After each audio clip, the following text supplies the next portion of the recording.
உயிர்த்தெழுந்த ஆண்டவராகிய இயேசு கிறிஸ்துவுக்குள் மிகவும் அதிகமாக நேசிக்கப்படுகின்றவர்களே, இந்த மகிழ்ச்சியும் ஆசீர்வாதம் நிறைந்த ஜூன் மாதம் 6ஆம் நாளிலே உங்களை சந்திப்பதில் மிகுந்த மகிழ்ச்சி அடைகிறோம். இந்த காலை நேர இறை தியானத்தை நாம் ஆரம்பிக்கலாம்.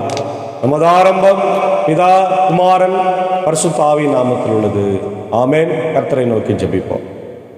மகா இரக்கமும் கிருபை நிறைந்த எங்கள் நல்ல ஆண்டவரே, எங்கள் ராஜாதி ராஜாவே, கர்த்தாதி கர்த்தா, இந்த ஆசீர்வதிக்கப்பட்ட மனமகிழ்வான ஆண்டவரே, காலை வேலைக்காக நின்று செலுத்துகிறோம். கடந்து போன இரவில் எங்களோடு இருந்து எங்களை காத்து வழி நடத்தினேன். இந்த புதிய ஆண்டவரே நாளை வந்திருக்கிறேன், நன்றி செலுத்துகிறோம். இந்த நாளின் நிறை செய்தி பாடல் வேலை, ஜெப வேலையை எங்களுக்கு ஆசீர்வதித்து தாரும் ஆண்டவரே. அடியரை மறைத்து நீர் பேசும் ஆண்டவரே. நாளின் ஆண்டவரே எல்லா செயல்பாடுகளையும் எங்களுக்கு ஆசீர்வாதம். இதை கேட்டுக்கொண்டிருக்கிற அனைத்து உலக மக்களின் ஆண்டவரே வாழ்க்கையில் இப்படி ஆசீர்வாதங்களை தந்து வழி நடத்தும். இதோ இந்த நாளின் ஆண்டவரே பாடல், ஆண்டவர் ஜெப வேலை, இறை செய்தி எல்லாவற்றையும் நீர் பொறுப்பேற்றுக் கொள்ளும். இறை மைந்தன் இயேசுவின் மூலம் ஜெபிக்கிறோம் நல்ல பிதாவே, ஆமேன். காலை நேரத்தில் நாம் 273வது பாடலாகிய ஆவியை மழை போலே ஊற்றும் பல ஜாதிகளை இயேசு மந்தையர் கூட்டும் என்ற பாடலை நாம் இணைந்து பாடுவோம். 273வது பாடல்.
ஏராளமான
கோஷ்டம் அதிகம். அவன் தந்திர குணங்களின் சேஷ்டை அதிகம். சாத்தானின் கோஷ்டம் அதிகம். கர்த்தர் கிறிஸ்துவின் காயத்தினாலே, கர்த்தர் கிறிஸ்துவின் காயத்தினாலே அழக குணங்களை ஒழித்திட செய்யும், ஒழித்திட செய்யும். ஆவியை மழை போலே ஊற்றும். பல ஜாதிகளை இயேசு மந்தையில் கூட்டும், மந்தையில் கூட்டும். ஆவியை மழை போலே ஊற்றும்.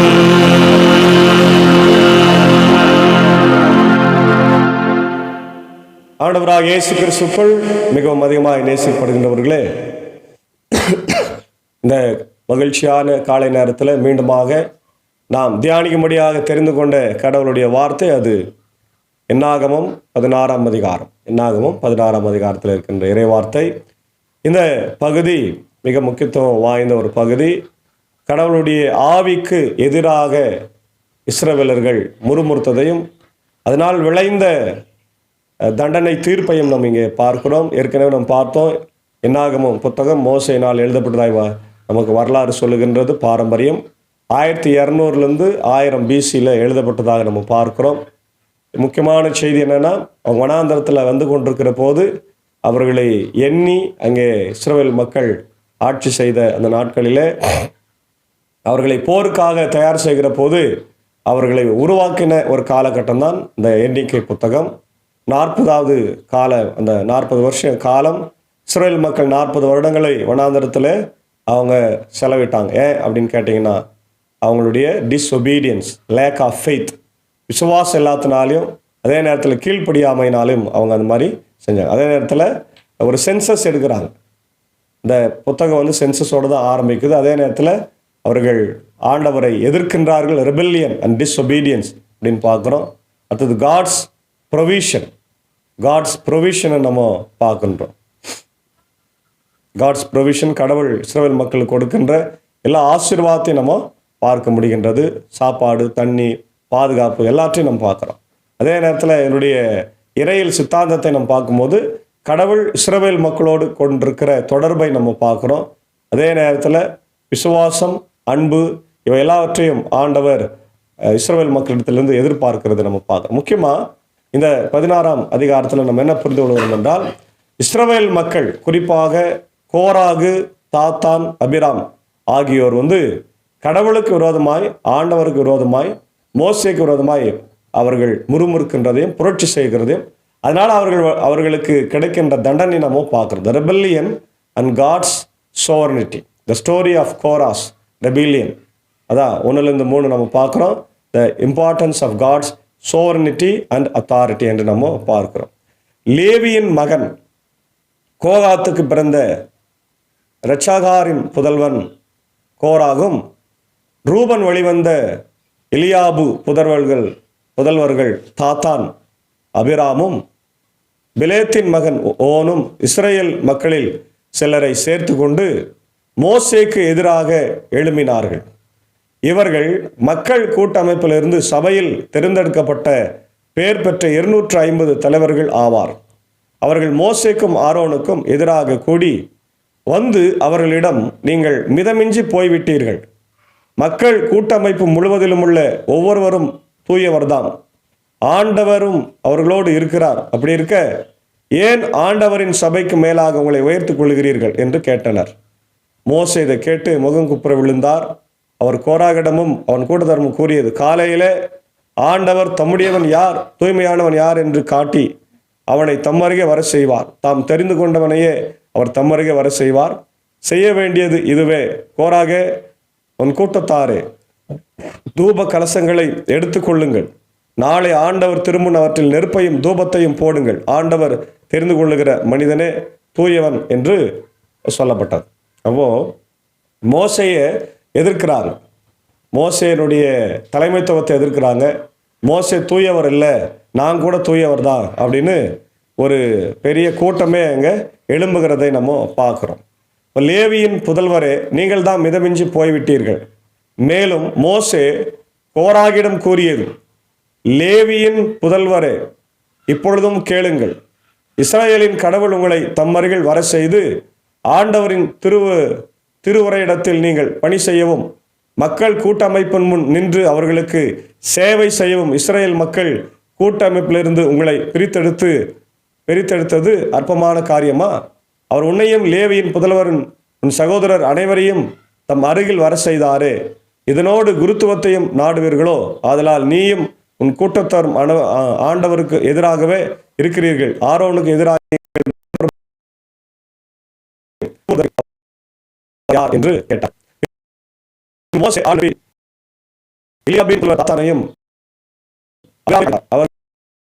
வரமாட்டோம், இப்பாலைகளில் எங்களை கொள்ளும்படி பாலும் நாட்டிலிருந்து எங்களை கொண்டு வந்து இப்போது எங்கள் மேல் நீர் உம்மை அதிகாரியாக்கிக் கொள்வது அப்பான காரியமா? மேலும் பாலும் தேன் வழிந்தோடும் நாட்டிற்கு நீர் எங்களை கொண்டு வரவும் இல்லை, திராட்சை தோட்டங்களை எங்களுக்கு உரிமை சொத்தாய் கொடுக்கவும் இல்லை. இம்மனிதர்களின் கண்களை பிடுங்கி விடுவிடோ, நாங்கள் வரவே மாட்டோம் என்றார்கள். அப்போ மோசேயை முறுமுறுக்கிறாங்க, ஆரோனை முறுமுறுக்கிறாங்க, கடவுளுக்கு விரோதமாக செய்கிறாங்க. அதே நேரத்தில் மோசே அவங்கள அழைத்து கொண்டு வருகிற போது அவளை வரவும் மாட்டேன்றாங்க. வராமல் எகிப்தை தான் அவங்க பாலும் தேன் வழிந்து ஓடுகிற தேசம்னு சொல்கிறாங்க, கானான் தேசத்தை சொல்லலை. அப்போ எல்லாமே கடவுளுக்கு விரோதமான காரியங்கள், கடவுளின் ஆவிக்கு விரோதமான காரியங்களை அவங்க செய்கிறத நம்ம பார்க்கின்றோம். இப்போ மோசே கடுஞ்சினம் கொண்டார்.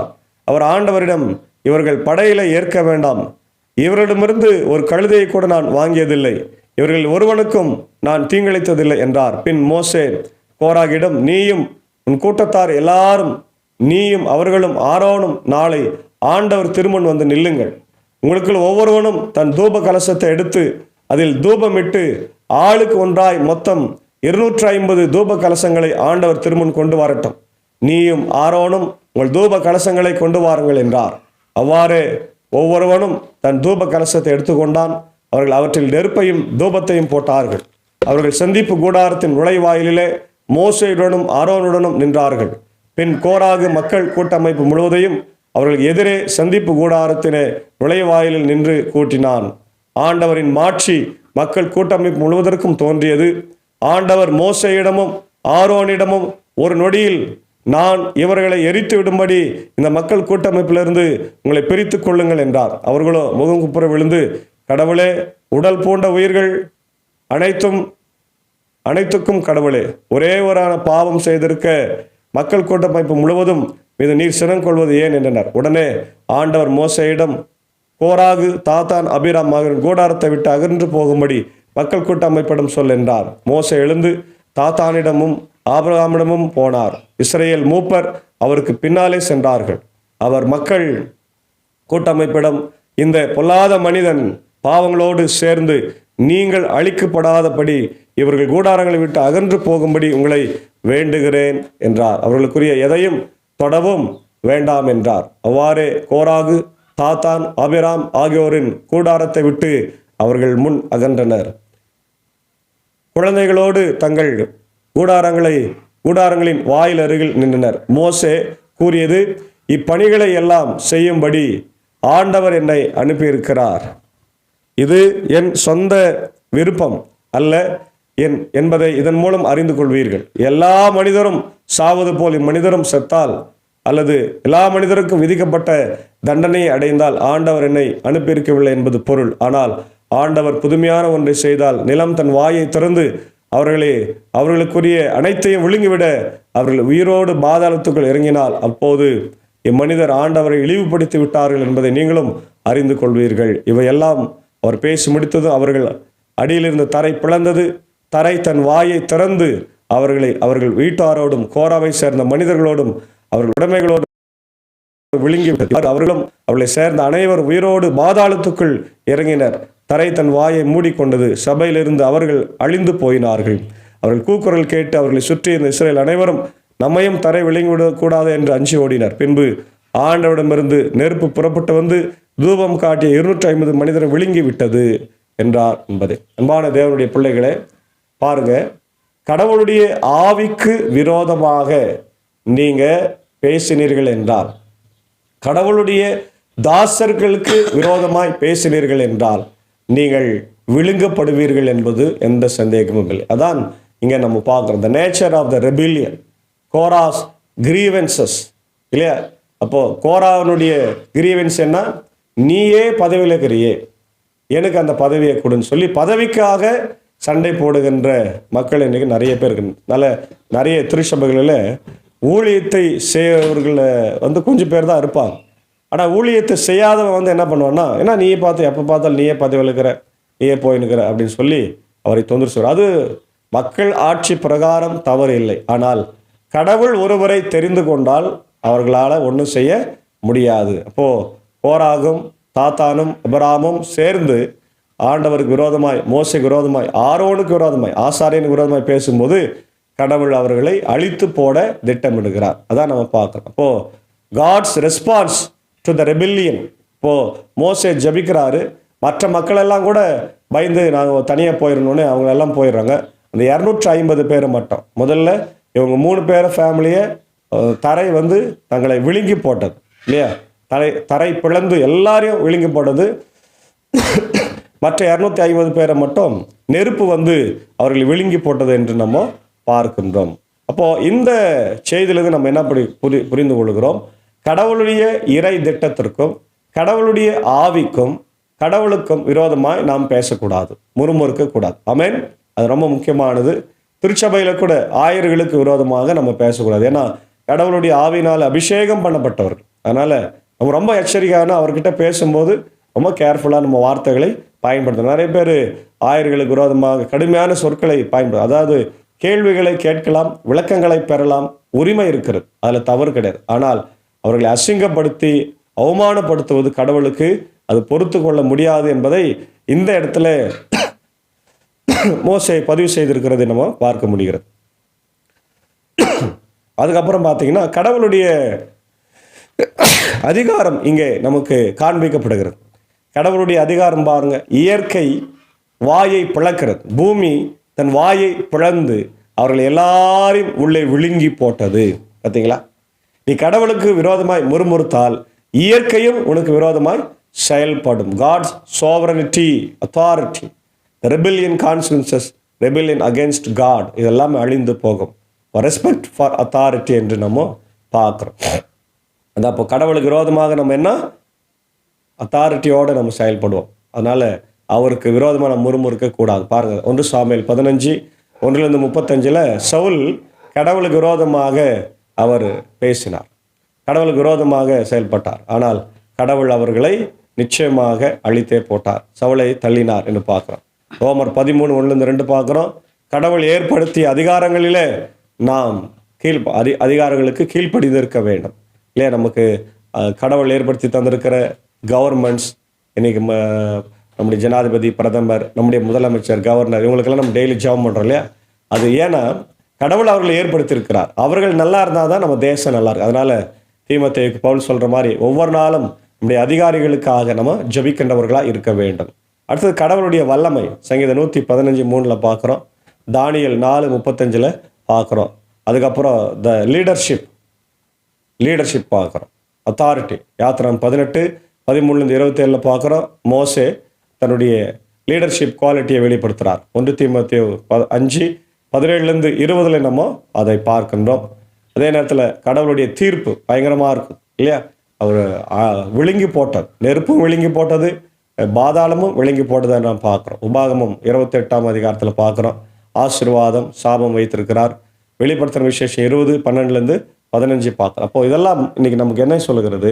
கடவுளுக்கு விரோதமாய் யார் பேசினாலும், கடவுளுடைய மனிதனுக்கு விரோதமாய் யார் பேசினாலும் அவர்கள் விழுங்கப்படுவார்கள் என்பது சாத்தியமே. ஆகவே இந்த காலை நேரத்தில் நாம் ஆவியானவருக்கு விரோதமாய் நாம் எங்கே ஓட முடியாது, ஒளியவும் முடியாது. அவருடைய வார்த்தைக்கு செவி கொடுத்து கீழ்ப்படிந்து அவருக்கு சாட்சியாய் ஜீவிக்க ஆவியானவருக்கு செவி கொடுத்து வாழ, ஆவியானவர் கீழ்ப்படிந்து வாழ, ஆவியானவரை நம்பி வாழ, அவருடைய அற்புதங்களை பெற்றுக்கொள்ள தூய ஆவியானவர் நமக்கு உதவி செய்வாராக. ஆமேன். ஜெபிப்போம். மகா இரக்கமும் கிருபை நிறைந்த எங்கள் நல்ல ஆண்டவரே, எங்கள் ராஜாதி ராஜாவே, கர்த்தாதி கர்த்தாவே, இந்த ஆசீர்வதிக்கப்பட்ட மனமகிழ்வான காலை வேளைக்காக ஆண்டவரை நன்றி செலுத்துகிறோம். கடந்து போன இரவு முழுவதும் கிருபையா எங்களை காத்து வழிநடத்தினீர். புதிய நாளை தந்திருக்கு. இந்த நாளின் ஆண்டவர் இறை செய்தியை, பாடல் வேலை, ஜெப வேலை ஆசீர்வதற்காக ஸ்தோத்திரம். இதை உலகமெங்குமிருந்து கேட்டுக்கொண்டிருக்கிற எல்லா மக்களுக்கும் உம்முடைய ஆசீர்வாதங்களை தாரும் ஆண்டவரே. அவருடைய தேவைகளை சந்தியும், விடுதலை தாரும். பாவம், நரகம், பிசாசு ஆண்டவர் எல்லாவற்றிலிருந்து விடுதலை தாரும். எங்களுக்காய் கல்வாரி சிலுவையிலே மரித்து ரத்தம் சிந்தின தேவன் எங்களோடு கூட இருக்கிறீர் என்பதை நாங்கள் நம்புகின்றோம். இந்த காலை நேரத்தில் ஆண்டவரே, உம்முடைய இறை வார்த்தையை நாங்கள் கேட்டுக்கொண்டிருக்கிறோம். உடைய வாழ்க்கையிலும் நாங்கள் யாருக்கும் ஆண்டவரை துரோகம் செய்யாமல், யாரும் எதிர்த்து பேசாமல், குறிப்பாக கடவுளுக்கு விரோதமாய், கடவுளின் ஆவிக்கு விரோதமாய் எதிர்த்து பேசாமல், தாசர்களுக்கு விரோதமாய் எதிர்த்து பேசாமல், இந்த உலகத்தில் ஆண்டவரே நீரே எங்கள் வாழ்வின் ஊற்று என்பதை உணர்ந்து சாட்சியாக வாழ கிருபைத்தார். இந்த வார்த்தைகளை கேட்டுக்கொண்டிருக்கிற அகில உலகத்தில் இருக்கிற எல்லா மக்களையும் ஆசீர்வதிங்க. எல்லாரையும் ஆசீர்வதிங்க ஆண்டவரே. இந்திய தேசத்தில் இருக்கிற மக்களை ஆசீர்வதிங்க. ஜனாதிபதி, பிரதமர், முதலமைச்சர், கவர்னர், அனைத்து மாநிலத்தின் மக்களையும் ஆசீர்வதிங்க. எங்களுடைய இந்திய தேசத்தின் தலைவர்களை ஆசீர்வதிங்க ஆண்டவரே. எங்களுடைய உலக நாடுகளின் தலைவர்களை ஆசீர்வதிங்க. போர் பதற்றங்களை மாற்றுங்க. இந்திய சுவிசேஷ லுத்தரன் திருச்சபை, 3 சபை சங்கங்கள், போதகர்கள், ஊழியங்களுக்காய், ஸ்தாபனங்களுக்காய், பள்ளிக்கூடங்களுக்காய், விதஸ்தா மருத்துவமனை திறக்கும்படியாக ஆண்டவரே, என்னுடைய கண்கடைய இறையல் கல்லூரி திறக்கும்படியாக, அது அமைதியான சூழ்நிலை ஆண்டவரே இயங்கும்படியாக, எல்லா பிரச்சனைகளையும் நீர் மாற்றி, தலைமைத்துவ பிரச்சனைகள் அங்கே இருக்கிறது அதெல்லாம் மாற்றுங்க ராஜா. அதே போல எங்களுடைய ஆண்டவரே உலக நாடுகள் மற்றும் இந்தியாவில் இருக்கின்ற எல்லா கிறிஸ்தவ திருச்சபைகளுக்காக, அவருடைய தாய் திருச்சபையாக கத்தோலிக்க திருச்சபை ஆண்டவரை, நாங்கள் லுத்தரன் திருச்சபை, அதே போல CSI, பேப்டிஸ்ட், இன்னுமாக ஆண்டவரே பல மெத்தடிஸ்ட் திருச்சபைகள், இண்டிபெண்டன்ட் திருச்சபைகள், எல்லா சபைகளுக்காக, ஸ்தாபனங்களுக்காக, பள்ளிக்கூடங்களுக்காக ஜெபிக்கிறோம்.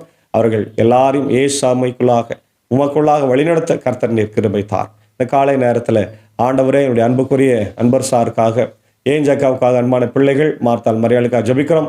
இம்மட்டுமாய் காத்து வழிநடத்தின தேவன் இனிமேலும் அவர்களை காத்து வழிநடத்தும் தேவைகளை சந்தியும் ஆண்டவரை. படிக்கிற பிள்ளைகளுக்கு ஞானத்தை தார். அப்படி சாக்கோ சாருக்காக, டீச்சருக்காக ஜெபிக்கிறோம். காத்தருளும் ஆண்டவர். இந்த வெயில் உஷ்ணத்திலிருந்து எங்களை காத்தல் வேண்டும் ஜெபிக்கிறோம். பணிகளை ஆசீர்வாதம். அடியனின் குடும்பத்தாரை ஆசீர்வாதிங்க. விசேஷமாக அடியனுடைய உறவினர், அவனுடைய அன்புக்குரிய ஆண்டவரே ஆசிரியர், அழகிய பெரியவன் என்று அழைக்கப்படுகிற அரவிந்தன், அவருடைய அன்பு தகப்பனார் சின்னதுரை ஐயா அவர்கள் நேற்றைய சாயங்கால வேளையிலே காலமானார் என்ற செய்தி கேட்டு வருந்துகிறோம். என்னுடைய ஆண்டவர் மனைவி மழலையனுடைய தாய் மாமா ஆண்டவரே, இன்றைக்கு அவர்கள் இல்லாத ஒரு சூழ்நிலை ஆண்டவரே. அவர்கள் ஆண்டவரே என்னுடைய வாழ்ந்த வாழ்க்கையை நான் நினைத்து பார்த்து நன்றி செலுத்துகிறோம். இந்த பேர்னம்பட்டு பகுதியில் ஒரு எளிமையான வாழ்வை தொடங்கி கிறிஸ்தவ விசுவாசியாய் வாழ்ந்து ஆண்டவரே அவருடைய அன்பான பிள்ளைகளை பெற்றெடுத்து கிறிஸ்தவ பக்தியில் வளர்த்து படிக்க வைத்து இன்றைக்கு எல்லாருமே நல்ல நிலையில் இருக்கிறாங்க. குறிப்பாக அழகிய பெரியவன் என்று அழைக்கப்படுகிற அரவிந்தன் அண்ணன் உலக அளவில் நல்ல ஒரு எழுத்தாளராக ஆண்டவரே, விடுதலை எழுத்தாளராக, தலித் எழுத்தாளரை அறியப்படுகிறார். இன்றைக்கு அந்த குடும்பங்கள் எல்லாருக்கும் ஆண்டவரே, இதோ அரவிந்த் அண்ணனுக்காக, பல்லவன் அண்ணனுக்காக ஆண்டவரே, அவருடைய இளைய சகோதரர்களுக்காக நான் ஜெபிக்கிறோம். உலகம் தர முடியாத ஆறுதலை, சமாதானத்தை தேவன் தந்து நீர் வழி நடத்துகிறாச்சா. தொடர்ந்து இப்படி தெய்வீக கரம் இந்த நாளில் எங்களோடு தங்கியிருக்கட்டும். எங்களுடைய பணிகளை பயணிகளை ஆசீர்வதிங்க. அடியன் பணியாற்றுகிற பாப்பனப்பள்ளி, பின்னூர், வடகரை, மேல்சானம் திருச்சபைகளை ஆசீர்வதிங்க.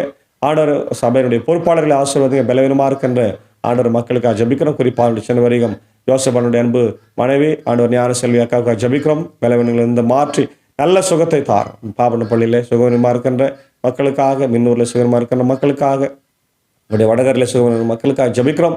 கர்த்தர் எல்லாரையும் ஆசீர்வதிங்க. குறிப்பாக என்னுடைய அமுதம்மாவுக்காக, என்னுடைய செல்வி அக்காவுக்காக, என்னுடைய தங்கதுரை கலைச்செல்வியுடைய அன்பு தாயார் விமலா அம்மாவுக்காக, ஆண்டவர் கோபியனுடைய அன்பு தாயாருக்காக, சுமதி பிரபாரன் அன்பு மகன் பிரவீனுக்காக நான் ஜெபிக்கிறோம். எல்லாரையும் கண்ணோக்கி பாருங்க. பலவீனங்களை மாற்றுங்க, சுகத்தை தார். தொடர்ந்து இந்த நாள் முழுவதும் இப்படி கிருபை, இப்படி ஆசீர்வாதம் எங்களோடு கூட தங்கியிருக்க வேண்டும் என்று இறை மைந்தன் இயேசுவின் திருப்பெயரிலே வேண்டுகிறோம். ஜெபம் கேளும் நல்ல பிதாவே, ஆமேன். எல்லா வல்ல தந்தை, மகன், தூயாவின் ஆசைகள் இந்த நாளிலே நம்ம அனைவரோடும் தங்கியிருந்து கர்த்தர் தாமே நம்மை ஆசீர்வதித்து காப்பாராக. ஆமேன். God plus.